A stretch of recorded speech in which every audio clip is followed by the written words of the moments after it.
Hello, hello. Today we have Mike Grace from Cohesity with us. Mike, thank you so much for being here. Can you tell us a little bit about what you do for Cohesity? Sure.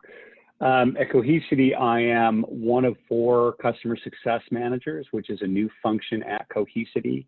Cohesity is based in Northern California, specifically San Jose.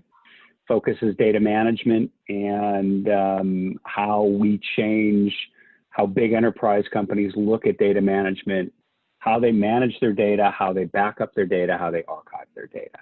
And in the customer success function, we're really focused on driving and completing the business outcomes that the customers expressed regarding data management.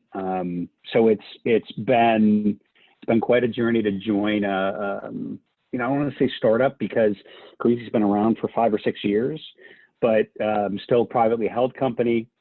Previous to Cohesity, and it's been about 6 months for me, I spent 20 years at Cisco, and I ran a service delivery function at Cisco for the Americas, which comprised roughly of 150 people, and we supported over 500 accounts.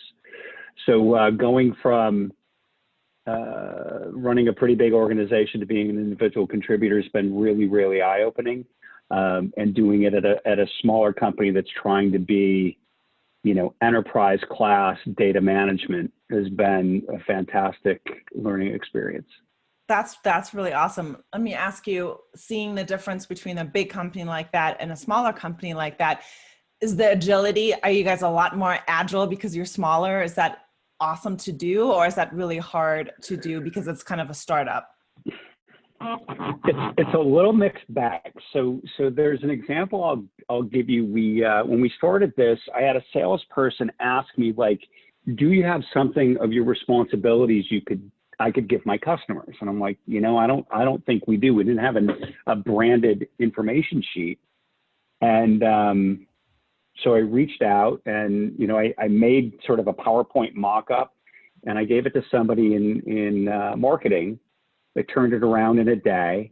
And then we worked with marketing some more and got it posted on our Cohesity site and the support function.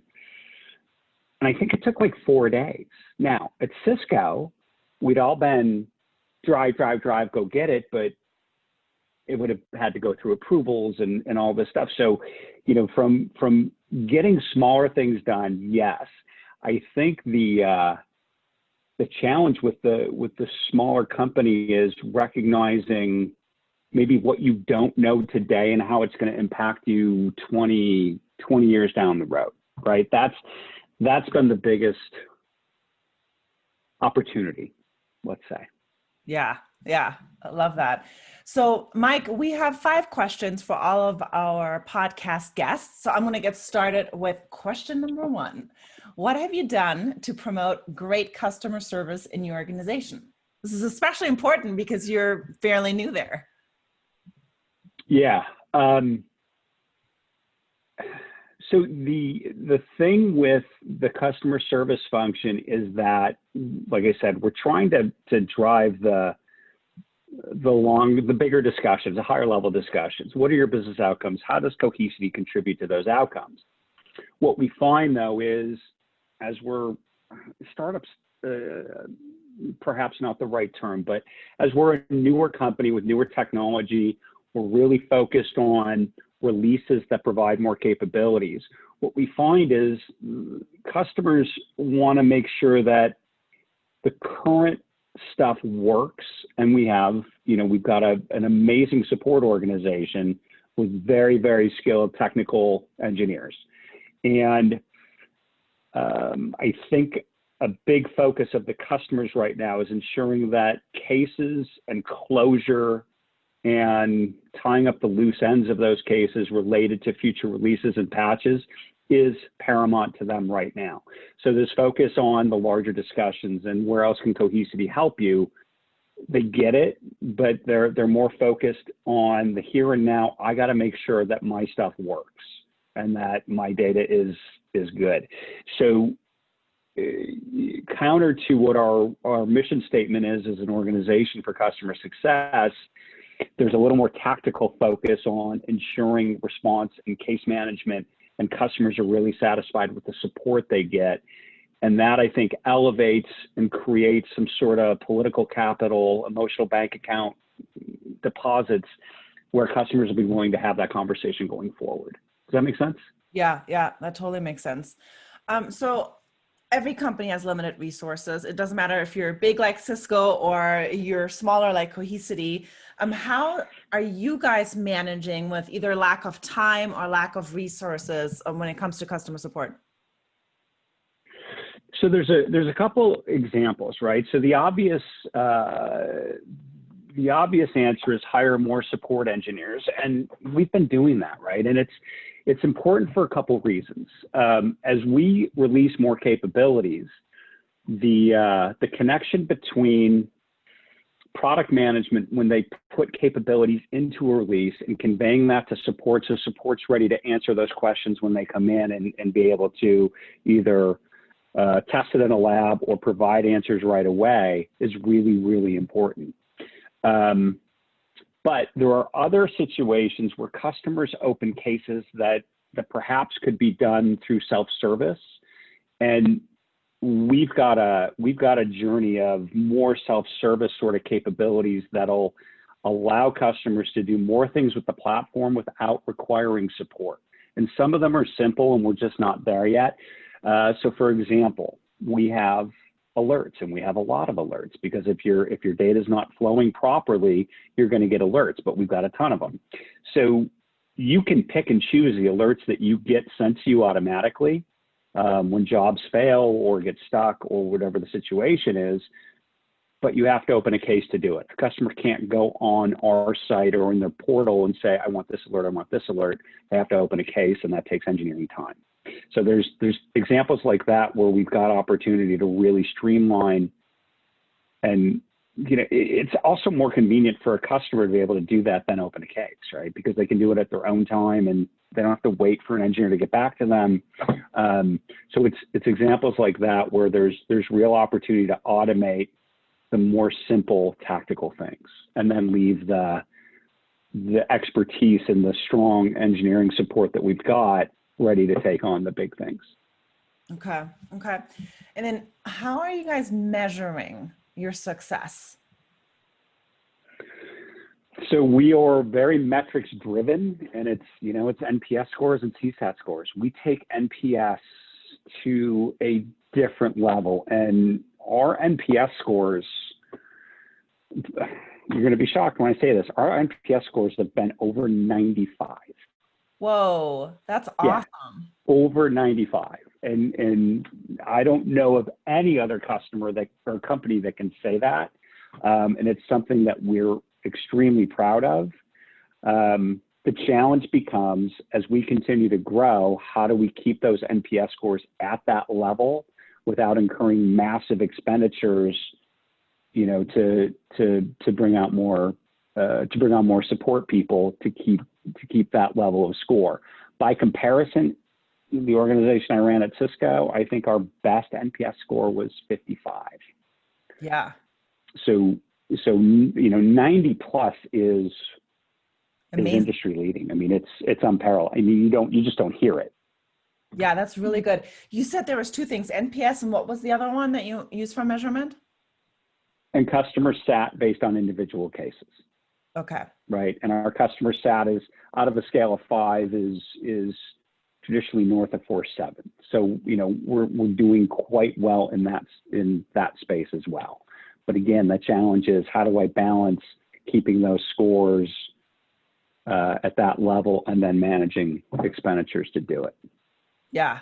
Especially as you grow, that's going to be, but that's so great that you guys have that right now. So that's going to be the key to how to stay with that. All right. So let's talk about, the present, the future a little bit. How do you believe that artificial intelligence will change customer service? So I think there's specifically in our organization, Cisco and HPE, Dell, whoever, big tech, right? There's enough, depending on the customer and their comfort level.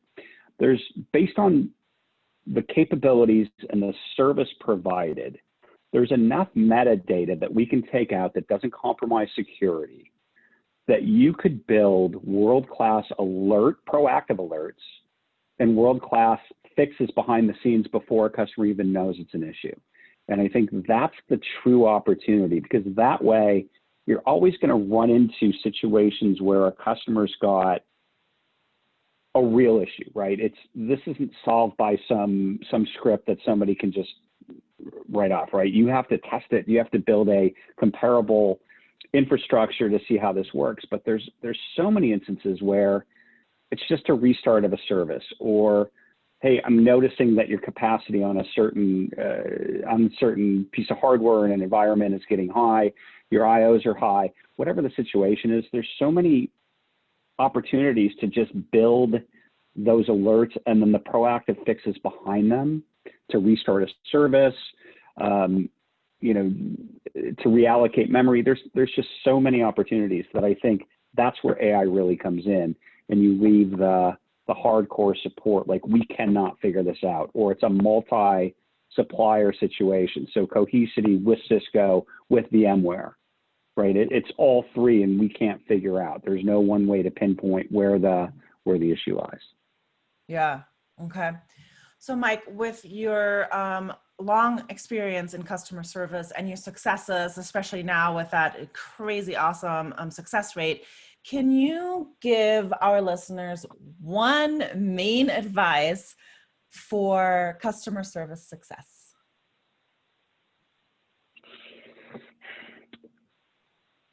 Yeah. So leadership has to walk the talk.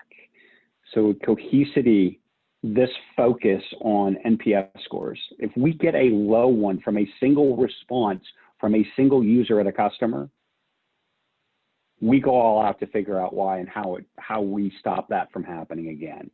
And you know, our services leader is a guy named Andy, and he is all about this. I mean, it is fanatical in a good way.